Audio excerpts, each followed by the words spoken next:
Your mom had passed on 11 years of battle with cancer, and you're just having a hard time understanding the concept of life. As children, we do everything to make our parents proud, and all of a sudden, everything is gone. That person is gone.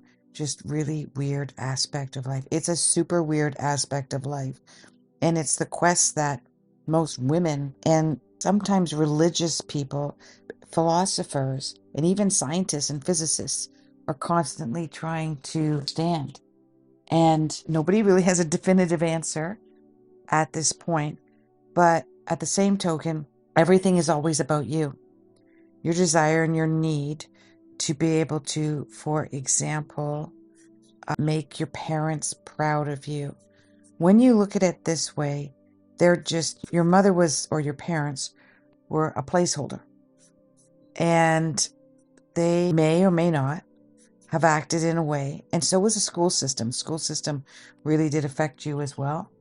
And so the school system initiated expectations of grades and learnings and teachings, etc., and to follow suit, and disciplinary action. If you didn't, you'd get an F, you get a C, you could fail, and then go back to home.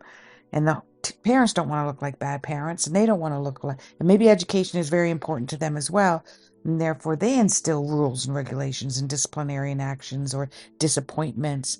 And therefore, in order for a child to want love from that parent, they would, well, I have to do better in school. I have to be more disciplined. I have to act a certain way in order to please my parents so that I receive love. And if you see the whole dynamic of it, it doesn't create a very clean pattern, because your parents are not thinking, in order for my child to receive my love, they better, and I'm just using the school system as an example, okay? Better do better. They better improve their marks in English. We better get them a tutor for math, because they're going to fail. And because they're failing, and we have to instill these rules and regulations, I will not give them that much love for it. That was your love language. That's not true. That's not what they're doing. They're more, sometimes ego is involved. What will the Joneses think? The system brainwashed them, and they complied, as good soldiers do, because they were raised that way too, to be good soldiers, and so were you. And if you felt you didn't receive enough love from your mother, and that it was unpredictable love based on the pressure and the tension and the stress and the trauma that she was going through, she would waver her desire to give love and hugs and I love yous. And your psychological take on that may have been, well, I got to be loyal to my parents. I got to be there for my parents so they approve of me. And that is love. For me, that's love. And so the quest, if you can really look, if you can look at it on a deep level, is not about getting our love and our approval from our parents. It's about understanding what love is. And another child may have, very few actually, because most of us are programmed, but another child, and more of them are doing that now, may dispute the educational system. I'm not going to do good. I'm going to suck at it. I'm going to be really bad. In fact, you're going to have to get me diagnosed and label me with some kind of neurodivergent symptom or disorder, because I'm not complying with this school system that doesn't really working for me as a human soul. It's only allowing me to become the adult human that society, governings, history wants me to become. And with that being said, somehow it gets enmeshed and entangled with the love from our parents. So their intention was to help you suffer less as an adult in a harsh world that has demands. And that was love to them. That was showing love to them. And so if you complied, that was showing love back. Did your mother, negatively or positively, through negative or positive experiences, in her control and out of her control, make you question what the meaning of life is for you? Do you find that providing financially for your family is important? in order to give them the educational advantages to the best of your ability. If you're saying yes, or if you're saying, I don't think I'm in a place to be able to do that because my child probably isn't going to advance in education or in the material world. That's very true for many parents. I'm not saying yours is the case, but that is a question that many parents have because our world is changing so quickly. Education, or the formal education we have now, is a waste of time. You take a look at your real estate license, and if you received that license in the last 10 years, when it was a time where you could get your license in 3 to 6 months.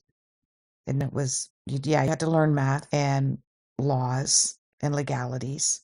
But at the end of the day, you're an excellent salesperson. And you're personable and you're caring. And most likely, all you could just read a few books, educated yourself, and you could sell real estate because you already got it in you. It's already something that you're innately good at. So our education system, of course, do I want somebody to do brain surgery on me by reading a few books? No, absolutely not. Can someone learn how to do it shorter than 7 years? Yeah, absolutely. Specifically, if they already have a knack for it. They've already known and been fascinated by the biology of the brain most of their life. And they have a desire to heal and help. They're halfway there. Now they just need to know the technique. Now, if they're doing it just to make bucks, just to make money, just to have prestige, to impress their parents, probably I wouldn't want them to be my brain surgeon even if they had 7 years. The reason that you spent your life loving your mom the best way that you could by doing everything to make your parents proud, and suddenly everything is gone? No. Her physical body is gone, but her consciousness and her soul and her spirit and her memory and everything that she's done, negatively or positively, depending on your perspective, to upgrade who you are and to become a better person, a better soul, that lives forever. That will never die, negatively or positively, whatever that is. And what I mean by negatively or positively is, for instance, I could be in a really bad relationship. He abused me, negative physical abuse, maybe mental abuse or psychological abuse. I had lack of self-worth or to feel that I was worthy of love. And by, let's say, 10 years, 11 years of that relationship, I had to become stronger. I forced myself to love myself. I had to pull up my bootstraps and pull up my sleeves and become more independent and self-serving and self-reliant and understand my own trauma, heal old wounds. In order to get out of that toxic relationship, I become a better person than I was when I entered it. A stronger person. Maybe a few battle wounds, absolutely, but I'm not a person that anyone could ever do that to again, or my soul. And I can thank that person for it, or I can wear it as a battle wound for the rest of my life and use it as a crutch to complain to everybody about why I'm still wounded, victim, even though I'm not in that relationship anymore. Or I can go, I got out of that. I'm going to help others. I'm going to write a book. I'm going to do a podcast. I'm going to become a counselor or a therapist, relationship expert. Or I'm going to start exploring my spirituality now. I'm going to be independent. I'm going to stay on my own, right? All because of that negative relationship